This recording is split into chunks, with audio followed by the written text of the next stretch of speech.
Històricament, el riu Liffey ha separat Dublín en dues meitats, el sud benestant i el nord obrer, i el fet que antany no hi hagués gaires ponts feia que la interacció entre una banda i l'altra fos mínima. De tota manera, durant les darreres dècades, la ciutat s'ha homogeneïtzat una mica, en part gràcies al flux facilitat per la proliferació de ponts, comptant el pont ferroviari conegut com el Loop Line. De Houston Station fins a la mar n'hi ha 18, de tots els estils i de tots els formats. N'hi ha per on passen el tramvia vianants i ciclistes, com el Sean Houston, a tocar de l'estació de tren homònima, o els mateixos usuaris, però afegint-hi autobusos i taxis, com el Rosie Hackett, el més nou de la ciutat. N'hi ha que són molt antics, com els 3 de seguits situats al tram del Liffey on fa uns segles hi havia la ciutat emmurallada, fets de pedra i amb arcs, com el Mellows Bridge, reconstruït per darrera vegada l'any 1768 i que és el més longeu dels existents actualment. El Father Matthew, construït el 1818 al lloc on, anteriorment, començant al voltant de l'any 1000, hi havia hagut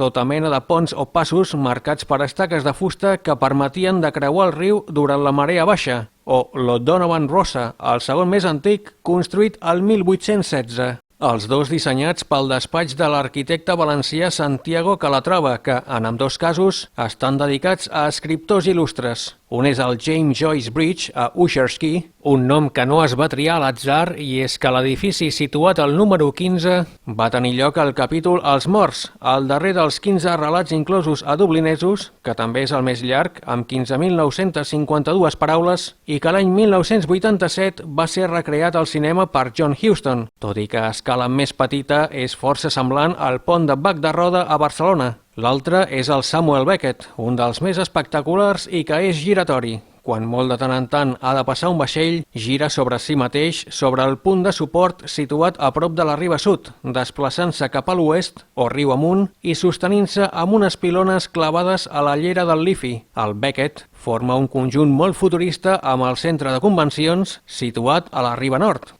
També hi ha els que són únicament per a vianants, com el Millennium Bridge, que va entrar en servei el 20 de desembre del 1999, 11 dies abans del que molts van anomenar Nou Mil·lenni, tot i que realment no començava fins al 2001, i amb un concurs per al seu disseny que va rebre 153 propostes, essent el despatx Howley Harrington Architects el guanyador. El pont és força lleuger i és per això que es mou una mica. El Sean O'Casey Bridge, un pont en forma de passarel·la obert al juliol del 2005 i que va ser protagonista d'una història molt kafkiana. En aquest sentit, el pont permet el pas de vaixells, dividint-se en dues parts que giren sobre si mateixes i que deixen via lliure a la part central del Liffey. Tanmateix, cap a l'any 2010, en un dels molts trasllats d'oficina de la Dublin Docklands Development Authority, la DDDA, l'ens dissol al març del 2016 i que fins llavors s'encarregava de desenvolupar la zona dels molls, es va perdre el comandament de control remot que activava el sistema de gir, per la qual cosa el pont va romandre immòbil fins al 2014, quan la DDDA va rebre un comandament de control nou amb un cost d'uns 2.200 euros. El pont més emblemàtic de Dublín, el Halfpenny Bridge, nom que prové del fet que antigament els qui el feien servir havien de pagar mig penic, halfpenny, a William Walsh, l'home que fins llavors s'havia guanyat les garrofes transportant la gent d'una banda a l'altra en barquetes molt rudimentàries i que amb l'obertura del Halfpenny al 1816 va rebre una compensació de 3.000 lliures, així com la concessió d'un peatge per a un període de 100 anys. Al principi hi passaven unes 450 persones al dia, però ara, ja sense pagar, en són unes 30.000. El pont ha estat víctima de la moda dels enamorats de deixar un cadenat com a mostra del seu amor etern, que dura fins que s'acaba,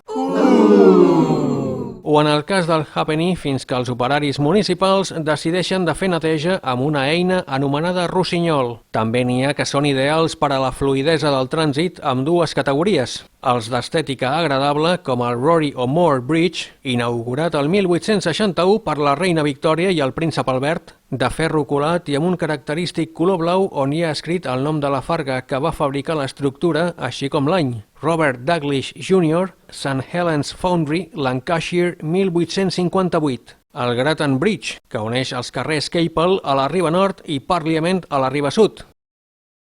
I O'Connell Bridge, més ample que llarg i per on passen mig Dublín, vianants, ciclistes, cotxes, autobusos i tramvia. essent el principal nexe d'unió entre el nord i el sud. Els d'estètica desagradable, això sí, fàcils de construir, atès a la seva austeritat i molt funcionals. En aquesta categoria hi ha el Frank Sherwin Bridge, que a principi dels 80 va alleujar la congestió del Sean Houston, uns metres més amunt, que era un coll d'ampolla creant uns embussos d'escàndol. El Butt Bridge, inaugurat el 1935 substituint un antic pont de ferro llevadís que havia estat construït el 1879 i que durant 99 anys fou el pont no ferroviari més a l'est de la ciutat. Honor que va perdre amb la construcció del Talbot Memorial Bridge, obert el dia de Sant Valentí del 1978. El Tom Clark, obert l'octubre del 1984 i inicialment anomenat East Link Toll Bridge. És l'únic de peatge i tot i que la concessió de 30 anys atorgada a l'empresa National Tolls Road va acabar el 31 de desembre del 2015,